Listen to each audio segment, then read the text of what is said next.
Swastiastu, Assalamualaikum warahmatullahi wabarakatuh. Salam Namo Buddhaya, salam sejahtera buat kita semua. Rahayu, rahayu, rahayu. Salam dari saya dari Tegal Alpukat Rangdu. Hari Minggu, perawatan rutin mingguan alpukat kelut yang baru kira-kira 1 bulan saya tanam ya. Di awal memang dari kecil ini kita akan trial untuk melakukan pembentukan cabang ya. Jadi untuk alpukat ini ya teman-teman ya, bagian yang ke atasnya sudah saya potong. Kenapa? Kasihan kok kecil sudah dipotong. Teman-teman bisa lihat, nah semoton bisa lihat batang utama. Terus di sini dia sudah ada 4 percabangan ya, 4 percabangan. Lalu yang ke atas ini sengaja saya potong. Kenapa? Karena kita mau belajar bahwa untuk jarak tanam yang mungkin terlalu kecil buat kita ya, mungkin sekitar 5x5, dari awal kita harus melakukan yang namanya potes pucuk atau pruning.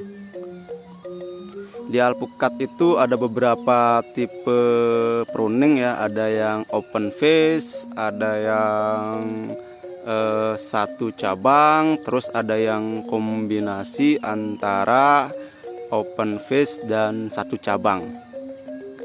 Jadi kalau open face itu dari bawah ini dia 1 batang lalu membentuk cabang lagi. Cabang itu bisa 2, bisa 3, atau bisa 4 ya. Terus kita potong di bagian yang menjulur ke atas. Nah, karena sudah ada 4 ya, kalaupun itu ada 2, ada 3 nggak masalah, minimal tuh dia ada 2. Jadi dengan begini kita bisa mengatur pola tinggi dari alpukat.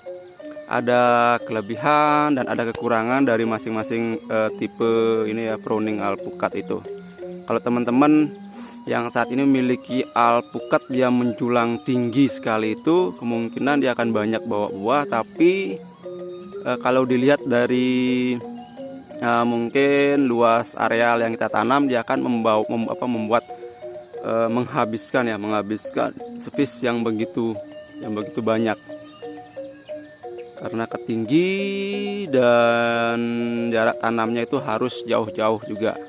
Dan untuk yang open face ini kemungkinan kita bisa hanya mengatur ketinggiannya di 6 meter 3, 4, 5, 6 lah maksimalnya, agar bisa memudahkan untuk perawatan, penyemprotan, dan pemetikan buahnya kelak nanti.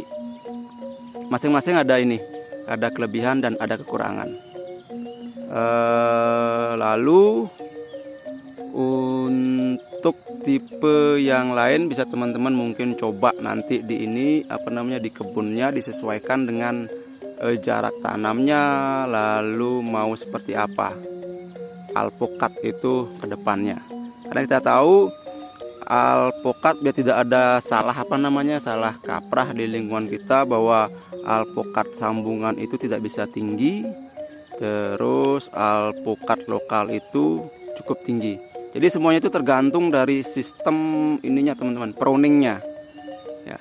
Jadi pruningnya, kalau kita misalnya mau dia tingginya berapa meter ya, dari awal kita sudah harus melakukan potes pucuk, pruning, dan segalanya, agar ketika dia tinggi tertentu itu banyak cabang yang bisa keluar. Banyak cabangnya artinya karena alpukat sistem pembuahannya dia ada di ujung. Di awal kita membentuk cabang yang semakin banyak. Alpukat sambungan itu bukan berarti tidak bisa tinggi teman-teman ya. Kalau misalnya kita biarkan dia sistemnya 1 batang menjulur ke atas, alpukat itu pasti akan tinggi sekali ya. Alpukat lokal kalau dari awal kita perawatannya benar, melakukan pruning, kita bisa atur juga mau tingginya berapa. Jadi semua itu tergantung dari kita. Kalau di tempat saya ini kebetulan jarak tanamnya itu mungkin hanya sekitar ya 5 meteran. Makanya di awal itu saya sudah atur prowningnya bagaimana, terus panjang prowningnya itu seperti apa, agar ketika dia tinggi di 6 meter itu sudah ada banyak cabang.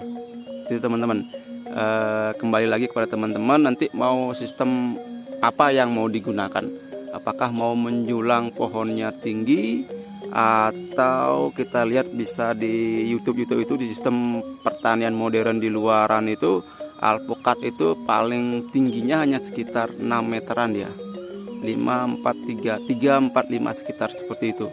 Karena dengan jarak yang sedikit, yang pendek, untuk menghasilkan pola tanam biar agar lebih banyak, dari awal kita harus atur untuk prowningnya.